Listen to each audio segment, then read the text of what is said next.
Welcome to the Dental Team Podcast. I'm your host, Kiera Dent, and I have this crazy idea that maybe I could combine a doctor and a team member's perspective because let's face it, dentistry can be a challenging profession with those two perspectives.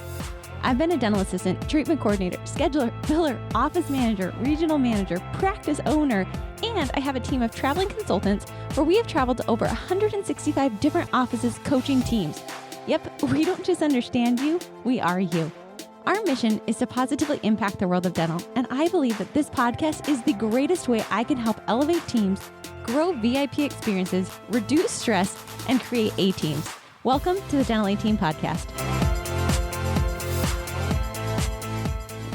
Hello, Dental Team listeners. This is Kiera. You guys, I am so excited because today is the day where we're going to talk about another book club. I hope you guys are loving the book club this year. I hope you're enjoying it. And even if you haven't read the books with me, A-okay. I'm here to give you the quick synopsis of quite a few of these books. So today is actually a topic, and I got super scared actually, which is ironic because at the end of the day, it doesn't really matter. But I got so panicked of like, are people going to actually like this? And what if I didn't do a good book? And it's ironic because the book that I actually am doing for today is our Comparisonitis. I don't know how to say this girl's last name, but Comparisonitis is a guide to finding happiness in a social media world by Melissa Ambrosini. Okay, I think I said it right.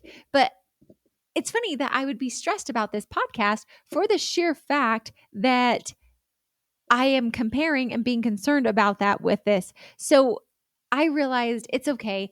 Do I think that she had the best audiobook? No. Do I think she's got a little of, I don't know, maybe not talking about everybody's problems? For sure. But do I think that there were so many principles within there that I wanted this book on there for a reason? 1,000% yes. So I actually pulled up some notes because I actually had some podcast ideas, and our team did this as a book club. And it's interesting because we compare all the time. And I actually am really glad I did this, and I'm excited for this podcast, whether you read the book or not, because I feel like so many times dentists, male and female, are constantly trying to compare with other dentists. I get the question all the time, like, Kiera, what is this other office doing? Kiera, what do these other people do? Kiera, how do my numbers look compared to another office? And I just thought, gosh darn it, I need to have this podcast out there because you guys need to know about comparing. And so it was interesting in the book, they talked about how it's easier to compare when we think we are on the same page as someone else. So in our book club, we were talking about how one of our team members said, I don't ever compare or feel guilty or bad about myself when I'm on Pinterest. But yet when there's someone next door to me, I feel guilty about that. And I feel like, why don't I get that? And I said, it's honestly because we're so close. So when we meet other dentists, we think, oh my gosh, well, I'm a dentist, they're a dentist, I should be able to do that. Instant comparison. We have another female and I'm a female. I compare because we're similar. Another male, you feel like you're both males. You should be that way. It could be a father. It could be a mother. It could be all these different things. But whenever we feel like we're similar to someone, that's where we start to bring in this creepy, annoying comparison. And what's interesting is comparison is not necessarily bad. Like it depends on what you're using it for. And when we were chatting about this in our book club as a team, we talked about how there's comparing versus inspiring. And I think that that's a key differentiator that I really want to highlight today is, are we comparing, which is a negative, I'm not enough, versus an inspiring of this is what I want to become.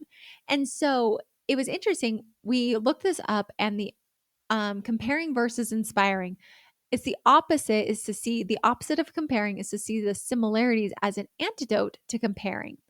Opposite is to appreciate distinct and unique differences. And so I just thought that that was really interesting. And when we are in this comparing phase, it is not wrong to look at another practice or another dentist or another person and aspire and be inspired by them. But where it becomes toxic and negative is when we're comparing and thinking we're not as good, we're not as much. And so I really put in here of like, so much of this is what's the motivation behind it? What is going on behind it? Am I doing this and am I looking at these other people to inspire myself, to grow myself, to push myself? Or am I doing this to make myself feel bad? Like comparing, I feel, is a lack, inspiring is an abundance. And so It's an inspiration. Like comparing is a mindset of scarcity, and it's a problem when it's negative. It's an inspiration when it's achievable. And so that's something where comparison's devaluing ourselves because of it. Inspirations where we're growing and getting excited about it. So there was something that I would just encourage you guys through this of where do I compare? So I just want you guys to do a quick inventory of your life. Where do you compare? Do you compare on physical attributes, our body, our hair, our looks, our age? Do we compare on self-worth or even net worth? What about our bank accounts? Are we comparing with other people? And that's going to go into our homes, our cars, our material possessions. Do we compare about our teams and the size of our teams? Guys, all day long, I'm like, we're not even doing anything great. We're a small team compared to those. Like I talked to my friend, and he's got 300 employees. I got 9. I'm like number 10. I feel like I can't even handle that. That's me comparing. Do we compare on that? Do we compare on the size of our practice? Do we compare on the aesthetics of our practice? Do we compare on our families and how great our kids look on social media compared to other people? Do we compare on being a good parent to other people? Oh my gosh, they look like they've got to go. Do we compare on being organized? Do we compare on our knowledge? Are we the smartest person in the room? Where do you compare? And then can we start looking for signs for when we're doing it? So, you guys, this is going to be Honesty Hour with Kiera. Maybe this book resonated with me on certain levels because of it. But I think that there's so much value and wisdom because we all compare on some level, no matter who you are, no matter what. For me, I struggled with anorexia for most of my life. And so I compare a lot of body images with a lot of other people. I also compare the success of my business because I have so much of my identity wrapped up into it. I got so nervous about my wedding ring. And if my sister-in-laws had bigger wedding rings than me, does that mean that my marriage is less significant? That seems ridiculous. And for some of you, you might be laughing at me, but I want you to know you have an equally quote unquote laughable, which is not laughable thing where I'd listen to it. What the what? No, but that's yours. That's where you compare. And all I want here is not for us to have it be laughable. None of these are laughable. They're real. What I want this to be is where you look to see where are you comparing and where is that toxic? Because for me, when I go on social media and I see other consulting companies or other podcasts, I'm like, good night, we're not doing this well enough. That's negative. But when I look at them, I'm like, oh my gosh, that's such a great idea. I love what they're doing and I aspire to be like them. Then it's a positive. So both can be good and both can be bad. But where do you compare in a negative way? And then can we stop and eliminate some of those things? Can we be aware when we're a critic? And can we ask ourselves what is truth and what is reality?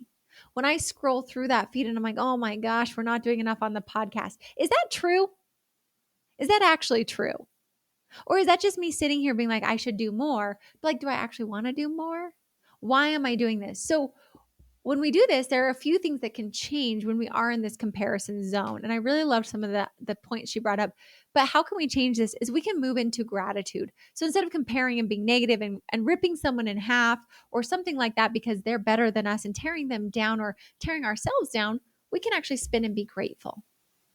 We can spin and be grateful. Be grateful for the life we have. Be grateful for the things that we have. We can also ask ourselves, is this a story or is it a fact? Is this really true or is it not? And then also, I really think on this, something else that we can do to break the cycle of comparing in a negative way is we can look to see how we are similar and build that other group up. We can look to see the positives of that other person. What is good about them? Where are we similar? Where could I aspire? So I also think that there's a piece in here of the language. What are we telling ourselves constantly? Are we telling ourselves that this year is a failure, that I'm a failure as a business owner? How do we view these things? Because I oftentimes think that the language we're telling ourselves actually can perpetuate this comparison. If I'm always like, gosh, Kiera, you need to be a better business owner. Well, shoot, then every person I see who's a business owner, I'm like, oh, dang it, they're better than me.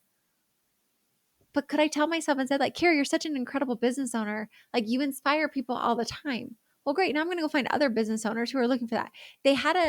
I was thinking about this because I believe that the language and the things that we focus on are what truly helps us shape what we're looking for. And I'm not saying this is a blanket statement because I understand that there are situations in our life that are out of our control.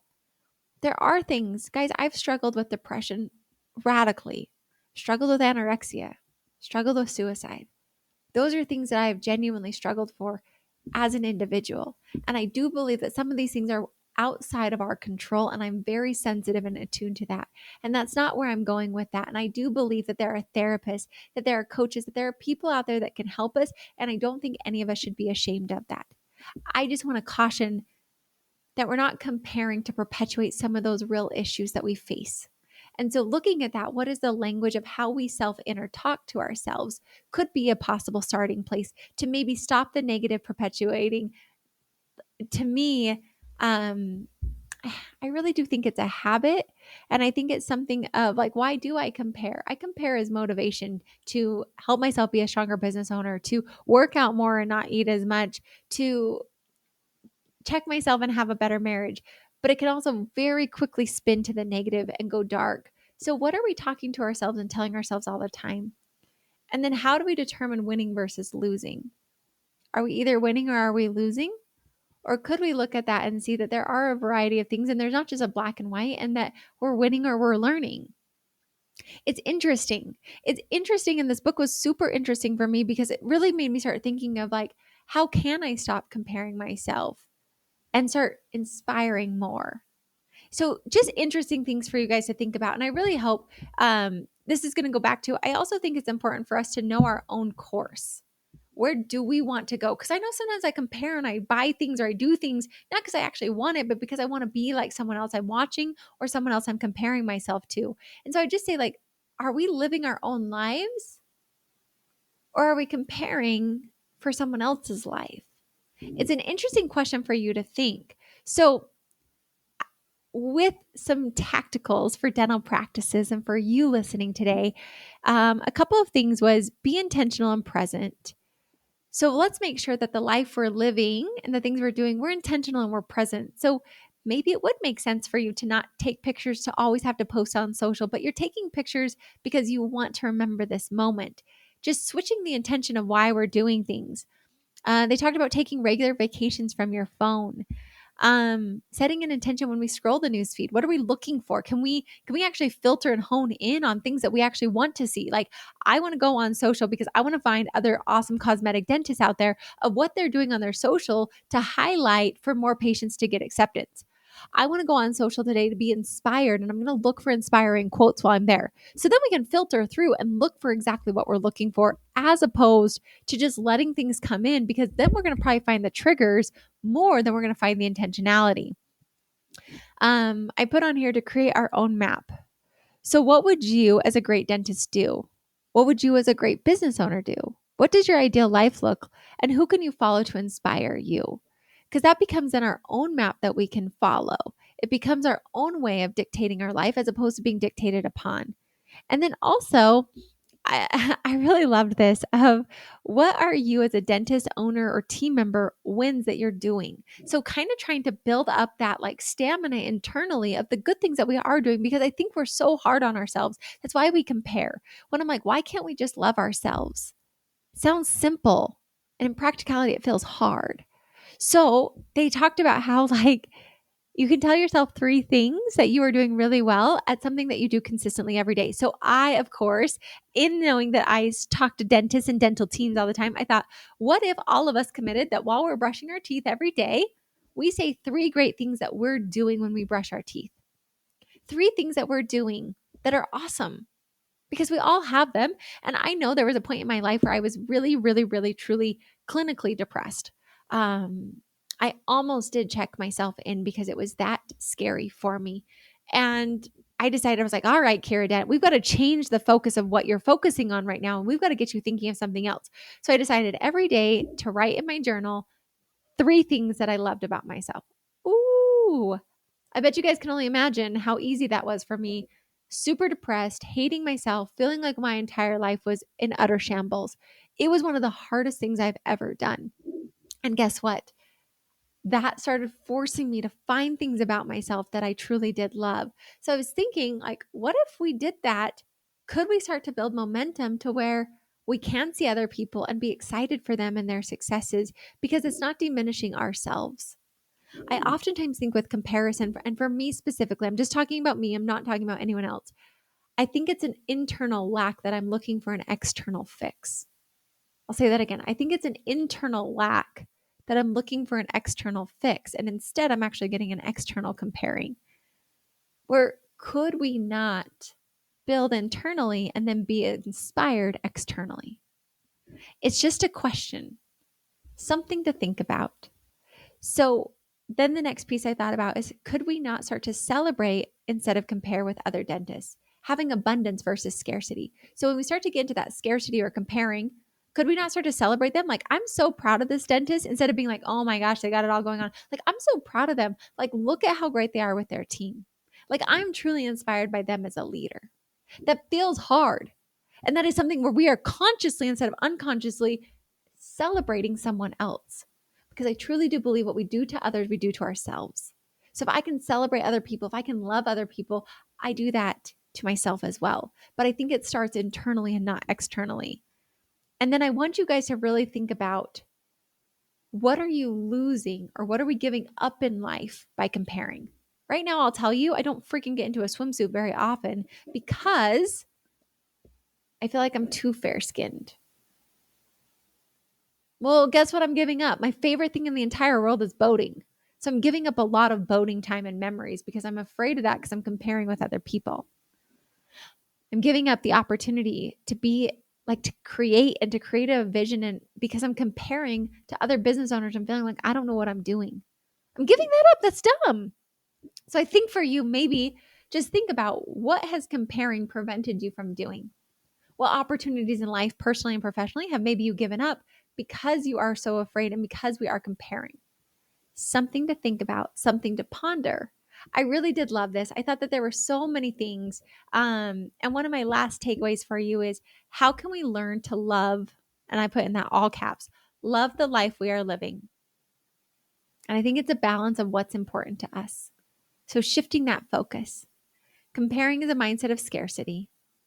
Inspiring is a mindset of abundance.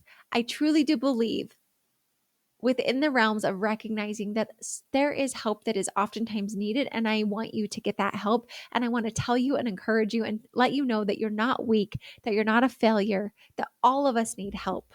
Kiera Dent needs help. I have a lot of therapists, and I'm not ashamed of that. I'm so grateful I asked for help instead of not being here. I'm so thankful that I was able to recognize that I needed help. And I'm so grateful that now I can look to see, where am I comparing, and can I shift that into celebrating? Can I look to see, what am I giving up in life? I'm going to start to live that way. So for you guys, it's very easy to compare because we think we're all on the same playing field. But guess what? Just because we're all dentists, or we work in dental fields, or we're dental team members, or we're women, or we're men, or whatever you are, or you're married or you're not married, we're all playing our own game. We're all living our own life. And I hope that you're living for you. I hope that even if you can stop comparing in a negative way, 1% of the time that you take that up and you start to celebrate people more and see where it's amazing what they're doing, and you inspire rather than compare. I think it's a beautiful thing. And I hope, if you guys read the book with us, that you loved it. And if not, I hope that today it was a valuable thing for you to think about. Next month, I'm back on track now. So for May, when this is being released, and I'll be talking about this in June, our book for May is Own the Day, Own Your Life, Optimized Practices by Aubrey Marcus. I think this is a really great one for self-mastery, self-discovery, and also things that you can take into your practice for you. So I really loved this one. If you guys want to read it, check it out. But if nothing else, I hope that today you take away, what are you giving up from comparing? What is the life you want to live? And then what are we doing to make sure that we're doing that and being present and intentional with that? Can we shut off the triggers that trigger us? And can we start to celebrate those around us? Because they're doing a great job. You're doing a great job. And all of us together can rise. It's together rising. And I believe that we can create those mindsets and those patterns and habits more so than comparing from lack. And I hope that you take that on and you do that. And as always, guys, thanks for listening. And I'll catch you next time on the Dental A-Team Podcast. And that wraps it up for another episode of the Dental A-Team Podcast. Thank you so much for listening, and we'll talk to you next time.